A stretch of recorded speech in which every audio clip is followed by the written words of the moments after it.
What's up, everybody? I'm Michael Allen, and this is the Movie Minute.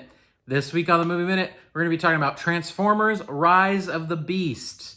Can they change what this franchise has become? Tune in to find out.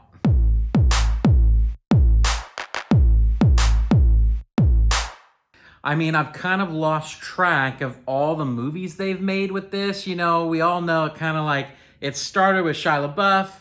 Pretty strong start. I mean, I really enjoyed the first movie. I still think it's the strongest of all of the films that have been made. Then we had, a little Marky Mark time with Transformers as well. This new film kind of feels very similar to the other films, which is not a great start, right? I mean, it's kind of like they've slipped into this formula of the way that they make this movie of planetary threat is going to destroy the world, and the Transformers have to save the world, right? You've got Noah Diaz playing this guy who is trying to do life in New York, and he kind of gets mixed up with this large-scale global conflict between the Transformers and the Terracons in this, and so it's like they got the Primals. Now, I want to say, I was really kind of low-key excited for this one because so many of us grew up with Beast Wars, and so this kind of just felt like, oh man, maybe this is it. Maybe this hits on that kind of nostalgia angle that really makes me be like, oh yeah. I feel like movies really are about expectations. Because my expectations were so low, the film was probably a little more entertaining to me than it may have been if I didn't have those expectations, and so this film is really all about expectations. So what did I like about the film? I mean, the visuals, again, are stunning. It's really cool. There's some cool sequences. I'm going to be honest. Just the general Transformers crowd is going to enjoy the movie overall, I think, because it has these just cool sequences. Cool cars turning into cool Transformers, creatures, all of these things are pretty cool. I honestly wish there was more, but they were cool, and it's executed well. The CGI is really good. It looks on point. They brought in a lot of talent on this. I mean, there was some cool voices to hear. I just wish it was done better. Michelle Yeoh was there, Peter Dinklage is there, Ron Perlman was there. They brought in some talented stuff. Peter Cullen, obviously, as Optimus. The stuff is there. Optimus Prime, his voice is so good. Peter Cullen really nails it. I mean, that's a highlight for sure. So let's talk about what I didn't like. I mean, the story is bland. The script is bland. It's like sometimes a script can be bad and you can kind of laugh at it because it's bad.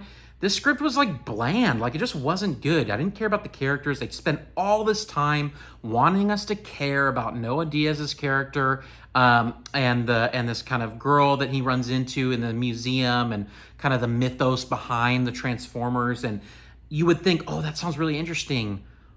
But it wasn't executed well, and it was mixed with cheesy dialogue and poor delivery and poor pacing. And so all of those things really added into a movie that just didn't flow well. Pete Davidson's lines were just stupid. So much stupidity in this movie. And the Transformers aren't stupid. Yes, is there campiness in Transformers? Yes, but not stupidity. It was just stupid campy. And I it's hard for me to handle stupid campy.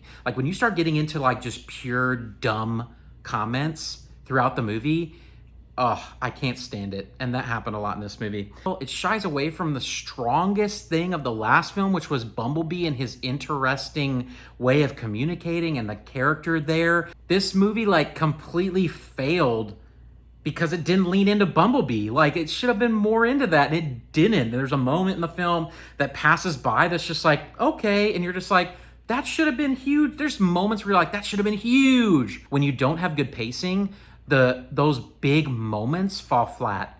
That happens constantly in this movie. So let's jump into my ratings. From an entertainment factor, I'd probably give it a 6, simply because of expectations. Because of my low expectations, entertainment, it was a 6. There were moments I was oh, that was fun. I chuckled a couple times. Not very many times, but a couple. From a critic standpoint, I mean, this script and character development and pacing all just really, really tanked it. I'd give it a 2. From a critical standpoint, I'm seeing all these ads out there right now talking about, oh, it's the best Transformers since the original. Highly disagree. Like, I mean, it's just like all the other Transformers that they've made that are just absolute garbage. So then really from like a combining those scores, you know, it's really a 4 out of 10 from me. You're all sensing it. You're feeling it, right? I was really hoping it wouldn't be this, but this is a straight up dumpster fire. I mean, I don't know how much lower a movie can go that I say just watch the highlights on YouTube. But that is this. Do me a quick favor, like this video, subscribe, would love to have you on this journey with me. Hit that notification bell so you know when new movies are dropping, and drop me a comment in this video and let me know what's your favorite Transformer. Peace out, everybody.